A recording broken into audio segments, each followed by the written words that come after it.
That's kind of small. Yikes. Scary Movie 6, well gee, I never really used to care for these movies because I thought they were incredibly inappropriate, but now seeing that there's a bunch of easily offended snowflake libs on social media getting angry about a movie trailer, oh, well, now I know what I have to pretend to care about. Yeah, we need movies like this, okay? Hashtag make humor funny again. Slay, Wayans brothers.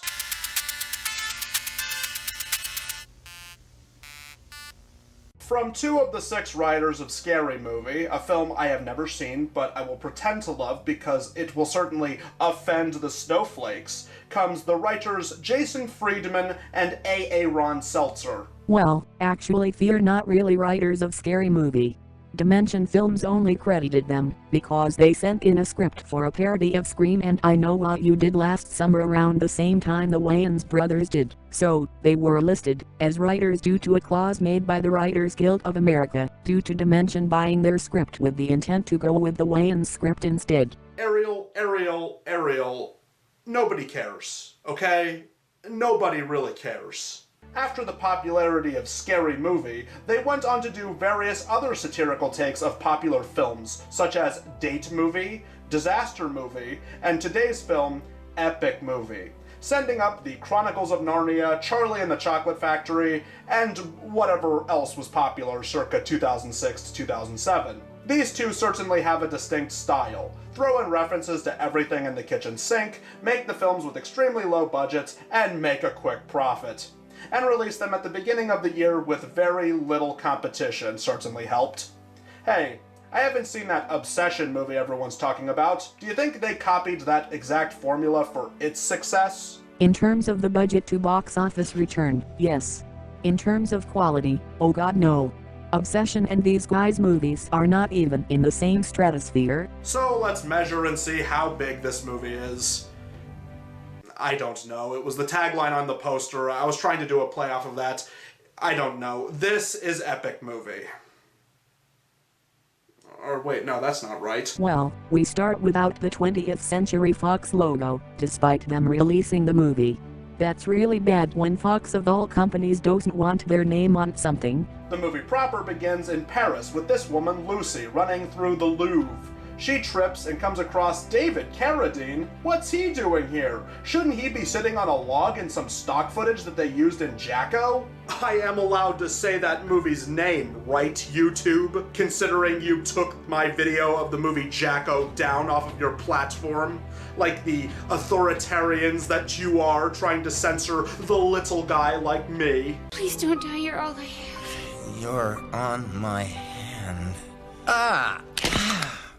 Oh, sorry. It's here where she's discovered by a shadowy figure in a cloak sent by the Illuminati themselves, played by Kevin Hart in Whiteface? Oh yeah, okay, I see what you're trying to do, movie. I mean, I admit I was a total fan of the movie White Chicks, don't get me wrong, but in lieu of that one guy that did that skit making fun of Erica Kirk, I will have you know that is incredibly inappropriate, and I will not stand for something that blatantly offensive. Sir, this movie was made in 2007.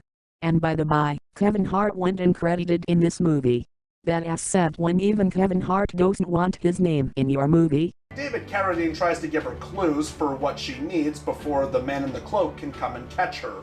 He gives her clues by breakdancing. She deciphers the clue and uses it to obtain what she's been looking for, a chocolate bar with a golden ticket. Jump over to an orphanage in Mexico with an orphan named Edward, played by Kumar. NACHO!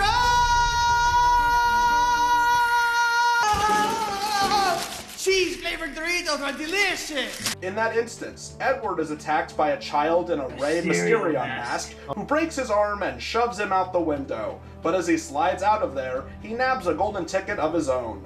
Next character we see is Susan, who's on a flight to meet her adoptive parents, Brad Pitt and Angelina Jolie. Oh, how delightfully topical. I remember when everyone was talking about Bradgelina. I mean, they were talking about it just last week, weren't they? But there's a duck in this house. or rather snakes on this plane, as this man will have you know as he repeats it about 10 times. I've had it with these motherfucking snakes on this motherfucking plane. Whoa, hey now, okay, language, okay, there are children present. There is no need for such crude language. You don't have to work blue like that, you know. I've had it with these motherfucking snakes on this motherfucking plane. Why do you keep saying that? So the man throws her off the plane and she crushes a poor Paris Hilton and then takes her golden ticket. Lastly, for our main characters, there is Peter, a mutant over at the local superhero academia. And apparently he has a thing for a blue girl. Haha! But as he tries to ask her out, some bullies approach him. He's gonna spread angel wings!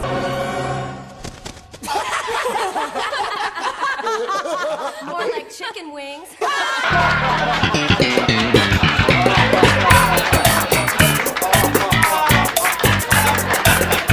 But through his humiliation, he finds a golden ticket of his very own. So with our foursome assembled, they make it to William Wonka's chocolate factory. With a very sad Willy Wonka impersonation from Crispin Glover. To think, you go from Back to the Future to this, of all things. A chocolate river!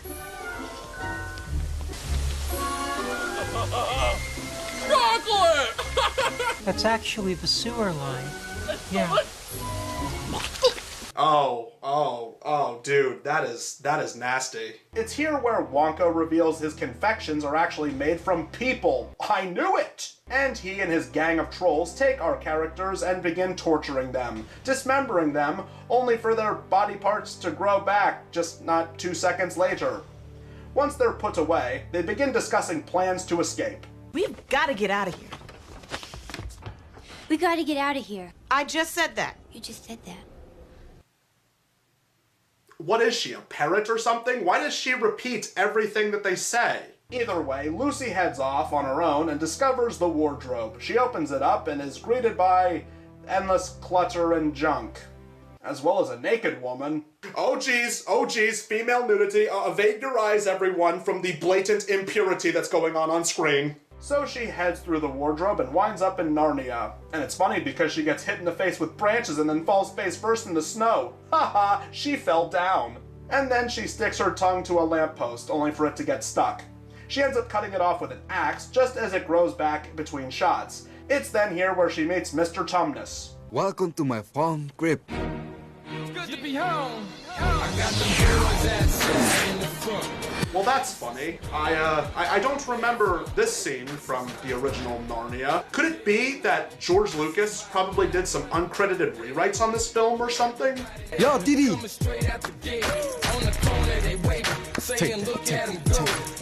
Oh. Something tells me that that one didn't age quite so well. So she's informed about a plotting white witch in Narnia. Or Gunarnia, as it's spelled here. Or maybe the G is silent, I guess. As Tumnus was planning to turn her into the White Witch, but he just couldn't do that. Meanwhile, Edward ends up passing through the wardrobe and comes face to face with said White Witch. Or the White Bitch, as they keep calling her. Because apparently this was written by 12-year-olds. She is also played by Jennifer Coolidge, aka Stifler's mom from the American Pie movies. What a MILF. Behold, my White Castle. White Castle? Because remember American Pie? Remember Harold and Kumar go to White Castle? Remember Scarface? I remember. Stop dancing. After he rejects the witch's offer to go with her, he regroups with the rest of the characters and they head into Mr. Tumnus's house after urinating in the snow. Classy. Or, I mean, hilarious and original. They find that the home has been ransacked and they soon come across a talking beaver called Harry Beaver. Because talent. He also informs them that they're part of some prophecy about 4 heroes who were sent to save Narnia's world from the witch's hostile makeover. You're all heroes, especially you, Peter. You will be the savior of all mankind. And he's Superman now. Apparently. I don't know, didn't that just accomplish so much? Oh my God, you shot me in the fucking eye! That really hurts! I just realized that I'm wearing the Superman shirt. I didn't even plan for that. That didn't even cross my mind. Holy crap. After discovering these four are siblings and are supposed to be blood related, yeah, clearly, couldn't you tell? Edward sneaks off and joins the White Witch and her dastardly plans. Tell me where they are. Never. Yeah, they went to Mr. Tumnus's house. Yes! Yes! You just got punked! Say it to the camera! Say it to the camera! Come on, say it right there!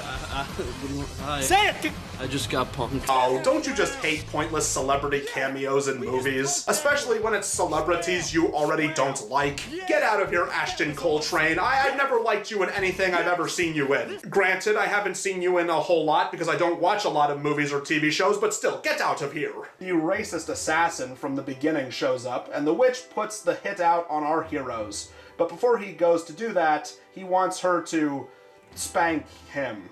Hey now, there are children possibly watching this film, okay? I don't know about you, but whenever I watch satirical takes on cinema, I don't want to see such lowbrow comedy in them, okay? Or at least that's what I would say if I was your typical Hollywood critic. For you see, typical Hollywood critics tend to be on the more liberal, left-leaning side, and they don't know how to laugh at things. All they do is complain and talk about how they dislike movies. I mean, wake up, sheeple. Can't people just go to movies and enjoy them for once? You see, this is why we can't have nice things. Our leads deduce that the witch has created a weapon of mass destruction. More than likely she got it on loan from Saddam Hussein. So they will have to hurry as she plans to launch them in 24 hours. The assassin chases after them, but Tumnus tells them to run off and he will take them on, one-on-one. If you want them, you have to go through me first. He's testing us. This is not a test. I can see my brain. So after that bit of pointless cruelty, they head off to where they meet up with the characters at Hogwarts. My name is Harry Potter. Aren't you a little old to still be a student here? Nonsense. I am but 14, as are my two best friends, Ron and Hermione. Okay, it was one thing when you set out to remake a wholesome Christian series like Narnia, but now you're actually trying to bring in that pro-satanic, pro-witchcraft filth like Harry Potter into this film? Oh, and to think, movie, you were doing so well. So they have a training montage set to Eye of the Tiger, all the while having Harry Potter characters die left and right, like it was Game of Thrones. Another show I have never seen. Prepped and ready to go, our heroes trek onward to meet Aslan, or Aslo, as they call him in this version. Oh, don't you just hate when pointless remakes make pointless changes to beloved characters like that? After yet another Superman reference, We'll start a series of earthquakes that will collapse all of Narnia and grow a new continent where only I and my followers will live. That's pretty much the plot of Superman Returns. Pretty much, yeah. Edward manages to escape his confinement under the White Witch with the help of, oh joy, Johnny Depp is in this movie too? Humph. Chris, you realize these are just cheap impersonators in crappy Halloween costumes, not the actual trademarked characters, right? Honestly, these kinds of parody movies feel less like satire and more like bad fan fiction with the number of pointless characters from other franchises thrown together. The pirate captain breaks them out of there after stabbing Edward in the abdomen. Ouch. And then they head to his boat. Here we get... sigh. A rap number. A rap number, parodying Lazy Sunday by The Lonely Island. You know, a song that was already funny on its own. Unless you are Weird Al or Rucka Rucka Ali, never parody other parody or novelty songs. But it seems Captain Jack Skellington has betrayed them as he turns Edward over to the White Witch after getting crucial information out of him. But what's this? The witch's WMD gets knocked overboard by Edward, and I guess we're done with that. Yeah, that whole plot point goes nowhere. Moving on, the mighty trio make it to Aslan's camp and they are greeted by some of the other famous characters of the fantasy genre. She is my sister. She is number 4 fond prostitute in all of Narnia. Nice. ZOMG, I know what that is. I clapped when I saw it. They come face to face with Aslan, this time played by a person instead of a lion, in some of the laziest examples of AI I have ever seen used in a feature film. And yes, that is sadly the late great Fred Willard playing Aslo. He agrees to help them in their pursuits, but only after they engage with him in a, intimate moment. Wow, way to take a beloved character like Aslan and turn him into such a pervert. I hope you're happy, woke Hollywood. Chris, you realize this is a dumb comedy, right? Not a serious attempt at making a real movie. Oh, who am I kidding? Let's just move on. Our heroes go to rescue Edward from his confinement. Aslan snaps the assassin's neck, and our four heroes escape. But sadly, Aslan is then killed by the White Witch. Not like it really matters, because we have some pre-war partying to do after another uncomfortable love scene between Peter and that blue lady, as well as someone vomiting. The next morning, nobody shows up to help them battle because they were grossly repulsed by Lucy's antics from the previous night. After we see the army of bad guys, they charge at each other. Apparently, the White Witch has stormtroopers in her army for a quick second, and our heroes are massacred quite easily. However, they are saved by a magic blue television remote. Oh, come on. Now we're just blatantly copying the absolute masterclass of cinema that is Adam Sandler's Click? Come on now, that's just shameful. I know. It's bad when you make late 2000s Happy Madison movies look great by comparison. Hey, watch your tone, young lady. I will have you know that I actually enjoy a lot of Happy Madison movies, okay? Grown-Ups 1 and 2 are absolute classics in this household. I watch them nearly every day on my iPod. With the aid of the remote, they heal themselves, take out the army of bad guys, and defeat the villain's plot. Well, that was a cop-out. They couldn't write a real ending, so they just pulled that one out of their behinds. They are crowned the rulers of NARNIA, only to jump forward many years later where they're all older.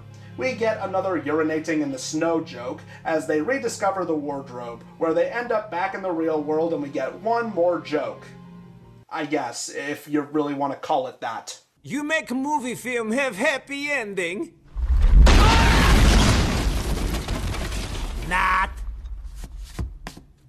So we end with the main characters dying and an ass shot. Would not expect any less from a movie like this. And get this, the movie itself was so short, they had to pad the runtime with credits and outtakes that go on for 15 minutes.